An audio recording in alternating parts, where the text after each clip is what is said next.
Hello everyone and welcome to instinct biology by doctor Neelabh. आज मैं आपके साथ फिर से आ गया हूँ एक और सक्सेस स्टोरी डिस्कस करने के लिए। आज मेरे साथ हमारी previous GATE biotechnology life science के बैच की स्टूडेंट है, नाम है अंशिका बंसल, जो करेंटली बीटेक अपने फाइनल ईयर में है और इन्होंने कमाल की रैंक हासिल की है गेट बायोटेक्नोलॉजी और गेट लाइफ साइंस दोनों में। तो आज अंशिका से बात करेंगे और उनके एक्सपीरियंसेस के बारे में जानेंगे। रिसेंटली ये आईआईएससी बैंगलोर में हुए इंटरव्यू में भी इन्होंने पार्टिसिपेट किया था, तो उससे रिलेटेड भी जानकारी लेंगे और पूछेंगे कि किस तरीके से आपकी गेट की प्रिपरेशन की थी आपने, जो इतनी अच्छी रैंक लेकर के आई। अंशिका की जो गेट बायोटेक्नोलॉजी में रैंक है वो 123 है और गेट लाइफ साइंस में 380 मार्क्स है। तो अंशिका खुद अपनी जो पढ़ाई की स्ट्रैटेजी है और किस तरीके से कितनी देर वगैरह इन्होंने पढ़ाई की, उस सब के बारे में आज आपके साथ यहाँ पे डिस्कस करेंगे। तो मैं अंशिका को इनवाइट करना चाहता हूँ। प्लीज अंशिका, आप हमारे बीच में आइए और हमसे बातचीत करिए। Hello, good evening, sir. I hope you're doing well. Thank you Anshika for sparing time. या आई एम डूइंग गुड। सबसे पहले तो कॉन्ग्रेचुलेशंस आपको कि आपने समय निकाला। आप ऑलरेडी डेजर्टेशन अपना कर रही हैं और लैब से जस्ट आई होंगी, बट फिर भी आप इतना समय निकाल करके हमसे बात कर ली, उसके लिए बहुत बहुत थैंक यू। आप अपने Thank थोड़े बैकग्राउंड के बारे में बता सकती हैं हमें, जिससे कि आपने पता चल सके कि आपने गेट की तैयारी कब शुरू की और क्यों शुरू की, कब इसके बारे में जानकारी हुई आपको? Sir, currently I'm pursuing my final year of BTech Bioengineering with specialization in biomedical. And अभी मैं currently अपनी dissertation final year dissertation कर रही हूँ IIT BHU में the Department of Biomedical Engineering. About GATE मैंने थर्ड ईयर में भी अटेम्प्ट किया था विदाउट एनी रिग्रेस प्रेप, तो तब मेरा क्वालिफाई भी नहीं हुआ था। एंड मैंने डिसाइड कर लिया था थर्ड के सेकेंड सेमेस्टर में, थर्ड ईयर के सेकेंड सेमेस्टर में, तो मेरे पास ज़्यादा टाइम भी नहीं था प्रिपेयर करने के लिए and I just gave it a shot. And उसके बाद मुझे रियलाइज हुआ कि हाँ, ये चीज़ कर सकते हैं। And since I was very interested in this domain and I want to stay in STEM, तो वो मेरा एक है श्योर कि मुझे रहना तो स्टेम में ही है।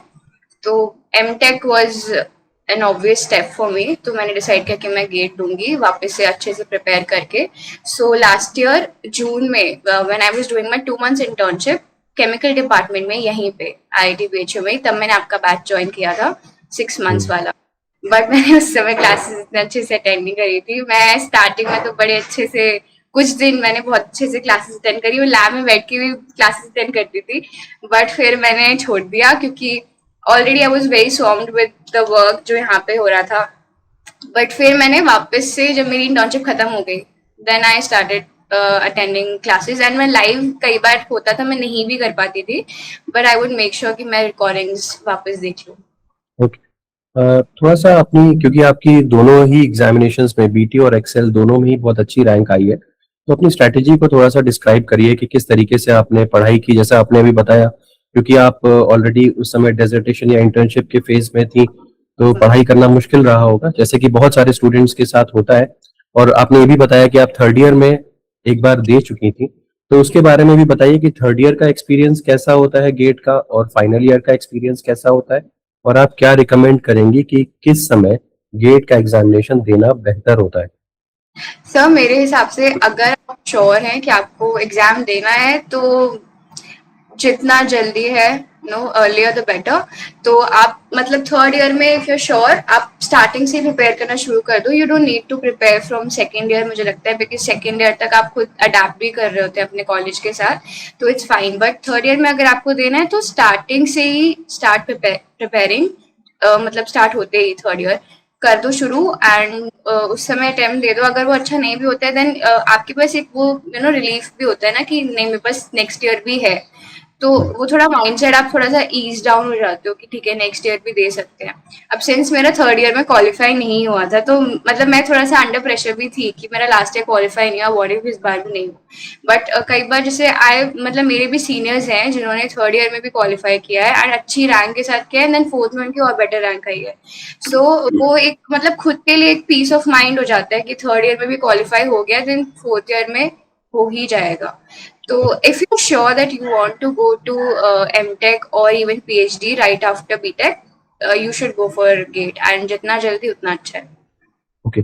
जैसे कि आपसे मैंने पूछा कि अपनी थोड़ी स्ट्रैटेजी के बारे में बताइए कि आप कैसे पढ़ाई करती थी, खास तौर पे being a final year student आपके ऊपर प्रेशर होगा कि आपको डिसर्टेशन करना है और साथ साथ में आप मतलब और भी जो प्रोग्राम्स हो रहे होंगे उसमें पार्टिसिपेट कर रहे होंगे, तो कैसे मैनेज किया? हाँ, ओके, तो मैंने जब थर्ड ईयर में अटेम्प्ट किया था, although I didn't qualify, but I was made aware कि पूरा पेपर कैसे आता है, वेटेज क्या होता है टॉपिक्स का, एंड एक आइडिया लग जाता है कि ये है पेपर नेक्स्ट ईयर, अब इसको अच्छे से अटेम्प्ट करना है। सो अटेम्प्ट जरूर करना चाहिए। अगर फोर्थ ईयर में क्लियर करना है तो मेरे हिसाब से थर्ड ईयर में अटेम्प्ट करना is very important. You clear it और not doesn't matter, but attempt जरूर करना चाहिए, सो दैट आपको एक आइडिया लग जाए कि नेक्स्ट ईयर क्या होने वाला है। एंड उसके बाद एज यू सेड कि हाँ, मैं इंटर्नशिप भी कर रही थी, एंड उस टाइम भी मैंने शुरू किया था, तो स्टार्टिंग के दिनों में तो मैं बहुत मोटिवेशन के साथ मैंने क्लासेस अटेंड भी करी थी, इंटरेक्ट भी करती थी मैं क्लास में, बट फिर क्योंकि इतना काम होता था तो मैं नहीं कर पाती थी। But yes, as I mentioned, I made sure कि मैं रिकॉर्डिंग्स अटेंड करूँ। मैं लाइव नहीं कर पाती थी एंड मेरा बैकलॉग भी काफी बढ़ जाता था, बट मतलब आई वुड मैनेज। पर ये होता है ना कि अगर कुछ करना है तो फिर आप टाइम निकाल ही लेते हो उसके लिए, तो हम्म। मतलब वो माइंडसेट तो होता ही है। जब आप कुछ प्रिपेयर करना शुरू करते हैं तो you know that you have to do it, and you do it anyway. Okay, मुझे एक चीज ये भी बताइए कि बहुत सारे स्टूडेंट्स जो हैं वो पूछते हैं कि हमें वेटेज के हिसाब से पढ़ना चाहिए कि सारी चीजों को इक्वल टाइम दे करके पढ़ना चाहिए। आपने किस तरीके से पढ़ाई की थी कि क्या आप सब्जेक्ट वाइज वेटेज दे करके पढ़ रही थी कि बायो प्रोसेस ज्यादा पूछा जाता है तो उसके ऊपर ज्यादा ध्यान देना चाहिए, या कैसे पढ़ा था? सर, स्टार्टिंग में जब अपना पूरा बेस बिल्ड कर रहे होते हैं, मुझे लगता है कि वेटेज पे उस समय उतना ध्यान नहीं देना चाहिए, because everything is very important. अगर बेस क्लियर नहीं है तो तुम्हारा अगर एक क्वेश्चन भी आ रहा है किसी टॉपिक से जो तुमने पढ़ा ही नहीं है, तो वो एनीवे वेस्ट हो रहा है उस पेपर में। सो आई थिंक स्टार्टिंग में जब आप फर्स्ट टाइम पढ़ रहे हो तो बहुत अच्छे से सब पढ़ लेना चाहिए। ये जो वेटेज वाली चीज होती है वो बाद की बात होती है, जब आप एकदम एंड में आ चुके होते हैं प्रेपरेशन में, देन यू नो कि मुझे बस अब इतना है कि मुझे जो मैक्सिमम नंबर जहां मैं गेन कर सकती हूँ वहां पे ध्यान देना है। तो ये वेटेज डेफिनेटली लास्ट में हेल्प करता है, बट स्टार्टिंग में तो आपको सब कुछ पढ़ना चाहिए, एंड इक्वल वेटेज है ऐसा मान के पढ़ना चाहिए। लास्ट में जब आप PYQs बहुत ज्यादा सॉल्व करने लगते हैं, जब पूरे पूरे पेपर फुल लेंथ पेपर आप सॉल्व करते हैं, तो खुद को भी आइडिया लगने लगता है कि अच्छा इस टॉपिक से ज्यादा पेपर्स आते हैं। जैसे हमारे लाइक लास्ट ईयर भी इनफैक्ट 25 में भी जब अटेम्प्ट किया था, उसमें भी आया था 26 में बहुत बायो प्रोसेस एंड मैथ्स आया था। सो क्योंकि मेरे बैकग्राउंड में इतना बायो प्रोसेस है नहीं, क्योंकि मेरा स्पेशलाइजेशन बायोमेडिकल है, तो मेरे लिए थोड़ा सा मुश्किल था वो, बट यही है, कर लो तो हो ही जाता है थोड़ा बहुत तो। अपना शेड्यूल थोड़ा सा बताएंगे कि जैसे आप जब इंटर्नशिप में भी थी तब भी आपको सुबह से शाम तक तो लैब में जाना रहता होगा, तो आप कितना टाइम निकालती थी पढ़ाई के लिए, सर, उसके बारे में थोड़ा सा बताएं। तो लैब में जब आप होते हैं 10 to 6 है, ऑफ कोर्स ऑफिस आवर्स के हिसाब से रहना होता है, बट बीच में if you get a good scholar, जैसे लकीली मुझे तो अच्छी स्कॉलर मिली है इस बार भी एंड पिछली बार भी, तो वो टाइम थोड़ा बहुत मैं उनको बोलती थी कि मुझे टाइम चाहिए, तो वो दे देती थी। मतलब नॉट लाइक कि आप एक्सपेरिमेंट के बीच में जा रहे हो, बट एक्सपेरिमेंट लगे है, ऑटोक्लेव पे गया हुआ है मीडिया आपका, then you would have those 2 hours 3 hours, some time clearing के लिए कुछ लगा हुआ है, कहीं हम्म। सैंपल देके आना है उसके लिए वेट कर रहे हो 3 घंटा, so you get those hours. तो उस टाइम पे आप अपना एक लेक्चर देख लो, या नहीं तो थोड़ा नोट्स रिवाइज कर लो, एंड बाकी 10 to 6 आने के बाद तो यू आर डेफिनेटली एग्जॉस्टेड, आपको इतना नहीं होता है, so you need time for refreshing also. तो आके आई वुड फ्रेशन अप, थोड़ा डिनर विनर सब करने के बाद मैं फिर रात को एकदम रात को पढ़ने बैठती थी, because I am kind of A night owl, मैं सुबह जल्दी नहीं उठ पाती हूँ, तो मैं रात को पढ़ती थी। मेरा यूजुअली टाइम जो होता था वो 11 to 2 or 3 ये होता हम्म। था। ओके, तो आप आपसे बात करके ऐसा लगता है कि मतलब जो लोग ऑलरेडी फाइनल ईयर में हैं या कहीं डेजर्टेशन कर रहे हैं वो भी अगर टाइम प्रॉपरली मैनेज करें तो किया जा सकता है। ऐसा ऐसा नहीं है कि बिल्कुल इम्पॉसिबल जैसी चीज है। आप सर, आई पढ़ाई के साथ साथ थिंक भी आप। ग्रेड मतलब बहुत मुश्किल नहीं होता है, हम्म। एंड मतलब इतना है कि अगर तुमने अपनी कॉलेज की पढ़ाई अच्छे से करी है, सी मैंने नीट अटेम्प्ट किया था तो वो हम्म। क्लियर नहीं हुआ था, बट उससे क्या होता है कि आपको थोड़ा कम्पिटिटिव एग्जाम्स का आइडिया लग जाता है। एंड देन अगर आपने ग्रेड में अंडर ग्रेड में अच्छे से पढ़ाई करी है तो आपके बेसिक्स थोड़े थोड़े क्लियर होते हैं। एंड सिंस मैंने आपकी कोचिंग ज्वाइन करी थी, सो वो जेन्युइनली बहुत हेल्पफुल थी। अगर मैं कोचिंग ज्वाइन नहीं करती तो बहुत मुश्किल हो जाता है, बिकॉज यू आर स्टैंडर्ड, क्योंकि इतना सारा सिलेबस है। You need somebody to guide and to narrow the topics down कि इतना इतना पढ़ो, लाइक आपको हर जगह वॉन्डर करने की जरूरत नहीं है। सो एक मतलब मेरे हिसाब से मुझे तो गाइडेंस की जरूरत थी, तो मेरे लिए it was very helpful to join your coaching. And अगर कोई मैनेज कर सकता है तो वो उनका उनका पॉइंट ऑफ व्यू है, बट मेरे हिसाब से अगर आपके पास कोई है ऐसा जो आपको गाइड कर सकता है, इट्स वेरी गुड। एंड थोड़ी सी एक्स्ट्रा एफर्ट तो डालने पड़ते हैं, ये बात तो है ही, but yes, if you decide that you want to do it, you will do it. Right. जैसे कि आप समाधान लाइफ साइंसेज के कांटेक्ट में कब आई, और आपको जो नोट्स मिले या जो पीवाईक्यूज कराए गए लास्ट में, अभी इस समय भी जो आपकी हेल्प हो रही है या जो क्लासेस हो रही थी रेगुलरली, उससे आपको कितना बेनिफिट हुआ, उसके बारे में थोड़ा सा बताइए। और समाधान लाइफ साइंसेज के कांटेक्ट में कब आई आप? सर मैं जब थर्ड ईयर में जब मैंने डिसाइड किया था मैं अटेंड करूंगी, तो I would obviously search for channels YouTube पे। बायो प्रोसेस वो समथिंग जो मुझे मतलब बिल्कुल ही आइडिया नहीं था कि बायो प्रोसेस में क्या होता है, क्या पढ़ना होता है। तो स्पेशली बायो प्रोसेस के लिए मैंने आपके वीडियोस देखे थे पहली बार, एंड डेफिनेटली मुझे अच्छे लगे थे। एंड आई डिसाइडेड कि यार ये तो अच्छा पढ़ा रहे हैं, तो इनको बाकी टॉपिक्स भी इनसे पढ़ सकते हैं। फिर जब मैं यहाँ पे डिसर्टेशन करी थी नेक्स्ट ईयर फोर्थ ईयर के टाइम पे, सॉरी थर्ड ईयर के एंड में, यस, तो तब मैंने आपका एक वीडियो देखा था यूट्यूब पे, way you advertise your this whole batch classes. की 6 मंथ्स का वो पूरा कोर्स होगा। तो मतलब मैंने सोचा भी नहीं, मैंने 2 बार भी नहीं सोचा, मैंने बोला ले लेते हैं, क्योंकि करना तो है ही।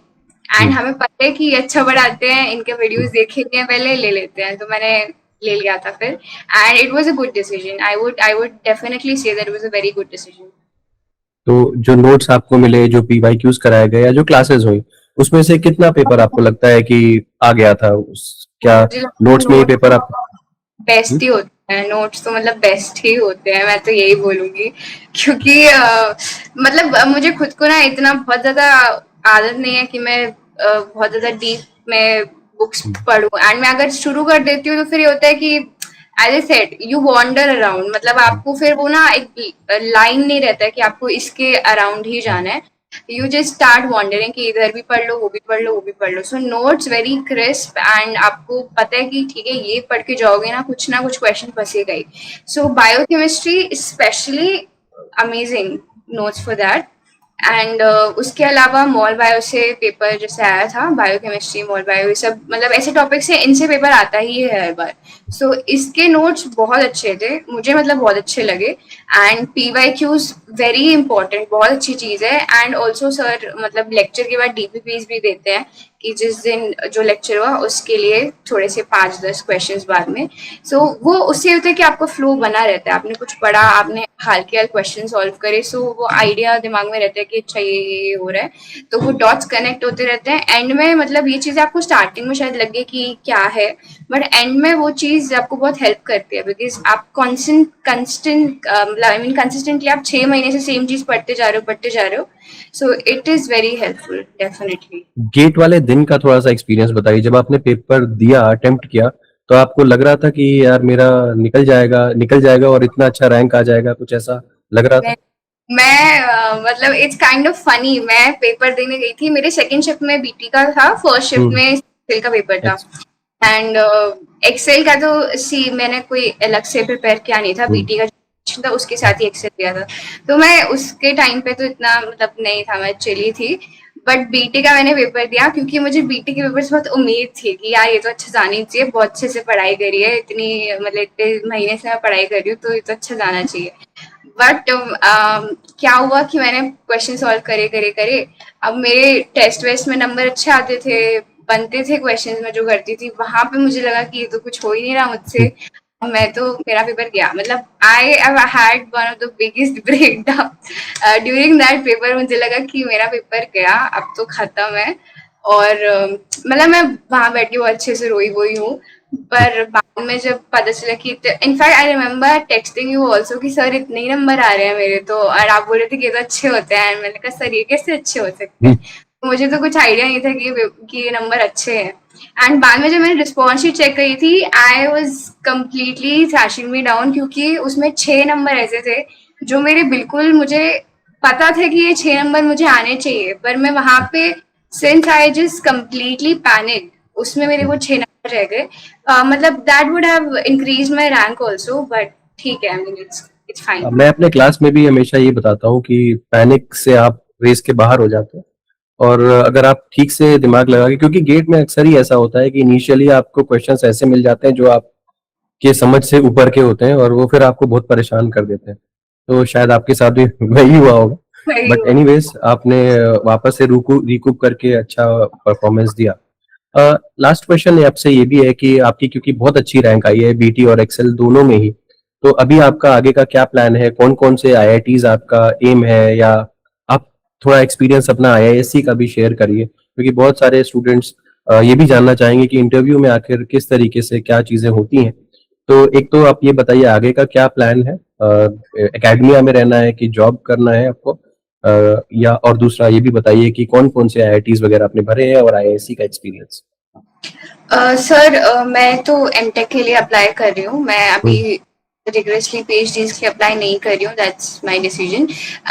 और बाकी आईएससी का आई कैन टेल यू कि मेरा first preference was bio engineering. मैंने फर्स्ट प्रेफरेंस बायो इंजीनियर रखा था, second was sustainable technologies. Bio engineering के लिए मुझे कोई कॉल नहीं आया था, उनका कट ऑफ ही 750 था, तो out of 10 obviously, and second was sustainable, तो they don't conduct any kind of interviews for that, so उसका रिजल्ट बाद में आता है काउंसलिंग के टाइम पे। थर्ड मेरा प्रेफरेंस मैनेजमेंट का एक कोर्स था, सो क्योंकि मैंने उनका जब करिकुलम देखा था इट वाज इंटरेस्टिंग, उसमें काफ़ी चीज़ें वो पढ़ा रहे थे, एंड मतलब वो थोड़ा एंटरप्रेन्योरशिप एंड स्टार्टअप्स के थ्रू की तरफ भी जा रहे थे, तो मैं थोड़ा इसमें इंटरेस्टेड थी, that's why I applied for it. And उनका कट ऑफ 600 था for general category, and I was at 685, so that was well above cut off. तो I was called for the interview, but क्योंकि उन्होंने ये चीज़ mention नहीं करी या मैंने ध्यान नहीं दिया, मुझे नहीं पता what happened, but they were expecting some kind of advanced level of मतलब they presume कि आपको इतना advanced level of statistics and mathematics आता है, so my whole interview was based on that. And मुझे स्टैट्स और मैथ्स मतलब इतना बेसिक आता है कि मैंने गेट के लिए पढ़ा है, I can do that, and मैंने अपने यूजी फर्स्ट ईयर में पढ़ा है, तो मुझे उतना आता था, बट डेफिनेटली उनका जो एक्सपेक्टेशन था दैट वाज क्वाइट हाई, तो I couldn't answer those questions very well. So मेरा पीआई उतना अच्छा नहीं गया, जीडी वेंट वेल। जीडी का टॉपिक था कि इंडिया का जो अभी जो प्रेजेंट इकोनॉमिक जो भी जियोपॉलिटिकल सिचुएशंस की वजह से is it affecting India more और the population more, so that was a GD topic. It went well, everybody knew only vague answers, everybody was giving vague answers, cutting each other, so ठीक है, मतलब all over वो अच्छा था। Pi मेरा इतना अच्छा नहीं गया, सो या that was my interview experience ISC का। एंड बाकी एमटेक और पीएचडी का ये है कि मैं पीएचडी में ज़्यादा इंटरेस्टेड मतलब इंडिया में नहीं हूँ, तो मेरा वो थोड़ा ये है, और मैं चाहती हूँ कि मैं पहले एमटेक करूँ, and if I feel like doing it I might do PhD later, but at this point M Tech. M Tech में कौन कौन से आईआईटीज आपकी प्रेफरेंस ऑर्डर में है? सर आईएससी था बेस्ट तो मेरे लिए, मुझे तो मतलब बहुत ही मन था मेरा, बट हाँ उसके अलावा मैंने बॉम्बे, दिल्ली, कानपुर, गुवाहाटी, खड़गपुर, मद्रास, ये मेरी प्रेफरेंस। Okay great. तो आपको आगे चल करके एकेडमिया लाइन में रहना है कि इंडस्ट्री में रहना है, अभी आपका डिसीजन बना नहीं है? एक्सपीरियंस बोथ, मतलब मैं एकेडमिया जैसे एट दिस पॉइंट मतलब बहुत नहीं, पर मैंने किया है, क्योंकि मैं स्टार्टिंग से जितनी इंटर्नशिप्स करी वो मैंने लैब में ही करी है, तो but I want to experience industry also, so that I know what I am missing और am I missing not on that. So if I get to experience it once, then I'll decide कि मुझे इसमें रहना है या फिर I want to pursue PhD later. Okay okay, it was great talking to you Anshika, बहुत अच्छा लगा आपसे बात करके, और बहुत सारे स्टूडेंट्स को बहुत कुछ आइडिया मिला होगा, स्पेसिफिकली जो आपके जूनियर्स होंगे, अगले बैच के स्टूडेंट्स होंगे, और जो लोग आपको सुन रहे होंगे, आपके कॉलेज के स्टूडेंट्स होंगे, उनको बहुत अच्छा आइडिया मिला होगा कि कैसे गेट की प्रिपरेशन करी जाती है। और हेल्प हुई हो मैंने जो भी चीजें नहीं, बोली। बिल्कुल। और थर्ड ईयर और फाइनल ईयर में किस तरीके से आप अपने आप को एक अच्छा अप्रोच दे सकते हैं पढ़ाई करने के लिए। आपसे बात करके बहुत अच्छा लगा अंशिका, और हमारी तरफ से बेस्ट विशेस आपको कि आपको एक बहुत ही बेहतरीन कॉलेज मिले, और खास तौर पे जो चीजें आप प्लान कर रही हैं, जैसे बायो इंजीनियरिंग आपने किया हुआ है, उससे मिलता जुलता कुछ काम आपको करने का मौका मिल सके मास्टर्स में, और जो आप आगे डिजायर करती हैं वो भी आप कर सकें। हमारी तरफ से ऑल द बेस्ट, आपको बेस्ट विशेस। और फिर हम दोबारा आएंगे और एक और नई स्टोरी के साथ, जिसमें हम एक और स्टूडेंट का सक्सेस सेलिब्रेट करेंगे। Thank you so much. Thank you so much.